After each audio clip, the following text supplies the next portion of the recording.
Physics का जो basic पहला जो टॉपिक है यूनिट्स एंड डायमेंशंस। तो यूनिट्स एंड डायमेंशंस एक इम्पॉर्टेंट चैप्टर है। इसमें इस चैप्टर पे बेस्ड जेईई में बहुत सारे क्वेश्चंस आते हैं, मतलब एक क्वेश्चन तो आता ही है।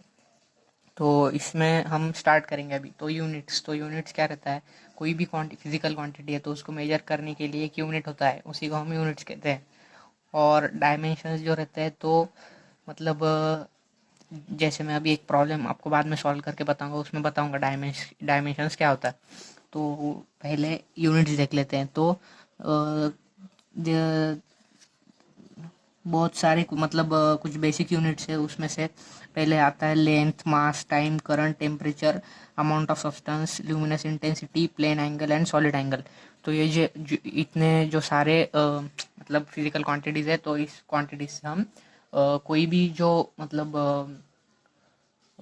कोई भी डिफरेंट टाइप की अगर कोई मतलब सब्सटेंस है उसको मेजर कर सकते हैं, या फिर उसको मतलब उसको फिजिकली डिनोट कर सकते हैं। तो उसमें से पहले आता है लेंथ। तो लेंथ का ऐसा ये सब ऐसा यूनिट्स है। तो लेंथ का यूनिट रहता है मीटर, उसको एम से डिनोट करते हैं। मास का रहता है केजी, उसको केजी में डिनोट करते हैं, केजी मतलब किलोग्राम। टाइम का रहता है सेकेंड्स, उसको हम एस से डिनोट करते हैं। करंट का रहता है एम्पियर, तो उसको ए से डिनोट करते हैं। टेम्परेचर का केल्विन के। अमाउंट ऑफ सब्सटेंस मतलब जो केमिस्ट्री में रहता है मोल, तो वही जैसे कोई सब्सटेंस है उसकी अमाउंट मेजर करने के लिए हम मोल का यूज़ करते हैं, उसको मोल MOL से डिनोट करते हैं। उसके बाद में आता है ल्यूमिनस इंटेंसिटी, उसका यूनिट है कैंडेला, उसको CD से डिनोट करते हैं। उसके बाद आता है प्लेन एंगल, मतलब जो एंगल हम नॉर्मल यूज़ करते हैं वो, उसको रेडियन बोलते हैं, उसका यूनिट जो है रेडियन है, और उसको RAD से डिनोट करते हैं। और सॉलिड एंगल का स्टर रेडियन, इसको हम SR से डिनोट करते हैं। तो ये कुछ बेसिक फिजिकल क्वांटिटीज़ है। लेकिन इनमें से भी ये जो तीन क्वांटिटीज़ हैं, मास, केजी, मास मतलब मास, लेंथ और टाइम, तो ये तीन एकदम बेसिक क्वांटिटीज़ है। तो इन तीनों क्वांटिटीज़ को यूज़ करके हम बाकी कोई भी जो मतलब मैक्सिमम जो चीज़ है उसको हम उनके डायमेंशंस डिराइव कर सकते हैं। तो हम अभी एक एग्जांपल लेंगे, उसके उसमें हम देखेंगे डायमेंशंस क्या होता है। तो स्टार्ट करते हैं। मास जो रहता है, तो मास का यूनिट रहता है केजी, और उसको डिनोट करते हैं एम से। लेंथ का मीटर, और उसको हम डिनोट करते हैं एल से। और टाइम का उसको हम डिनोट करते हैं टी से। तो मास का जो मतलब डायमेंशंस के यूनिट में हम मतलब डिनोट करते हैं वो एम से करते हैं, लेंथ को एल से और टाइम को टी से। तो इन सब की पावर इसमें 1 1 है। तो ये जो 1 है ये हो गई मास की जो डायमेंशन है वो 1 है, लेंथ की डायमेंशन भी 1 है, और टाइम की डायमेंशन 1 है। वैसे ही अगर हम इसको ऐसे भी डिनोट कर सकते हैं, M1 L0 T0, इसको डिनोट कर सकते हैं M0 L1 T0, इसको डिनोट कर सकते हैं M0 L0 T1। तो ये हो गए मास, लेंथ और टाइम के डायमेंशंस। तो अब हम एक एग्जांपल लेंगे, उस एग्जांपल से आपको समझ में आएगा कि हमें मतलब डायमेंशंस कैसे पता चलते हैं। तो सबको न्यूटन का सेकंड लॉ तो पता ही होगा, F=ma। तो इसमें F=ma है। तो ठीक है, तो इसमें से मास ऐसा अलग लिख लिया हमने। एक्सेलरेशन क्या रहता है, वेलोसिटी अपॉन टाइम। और उसके बाद हम देखेंगे वेलोसिटी में, क्योंकि वेलोसिटी किससे बनी होती है, velocity equal to displacement upon time. तो अभी डिस्प्लेसमेंट मतलब लेंथ आ गया, और ये टाइम है। तो हमें पता है कि लेंथ का डायमेंशंस क्या है L, और T का क्या है T। तो इससे हमें क्या पता चल जाएगा, V की डायमेंशंस क्या होगी, L T⁻⁻1। तो इसको हम यहाँ पे यूज़ करेंगे। तो एक्सेलरेशन को क्या करेंगे, L T⁻⁻1 अपॉन यहाँ पे भी ये T, क्योंकि टाइम का डायमेंशन है T। तो इसको एक्सेलरेशन का क्या मिलेगा हमें, L, और ये ऊपर जाएगा T, तो ये T⁻⁻2। तो फिर इसको हम डालेंगे इसमें, तो F= हमें मिलेगा, मास का है M, और A का हमने यहाँ से लिया ML T⁻⁻2। तो ये जो है तो ये हमने फोर्स को मतलब बेसिक क्वांटिटीज में रिप्रेजेंट किया है, और उसमें मास की जो डायमेंशन है वो 1 है, लेंथ की डायमेंशन 1 है, और टाइम की डायमेंशन -2 है। तो आपको ऐसा क्वेश्चन पूछा जा सकता है कि कोई क्वांटिटी दी रहेगी और उसका फॉर्मूला भी दिया हो सकता है, क्योंकि इतना सिंपल तो नहीं आएगा।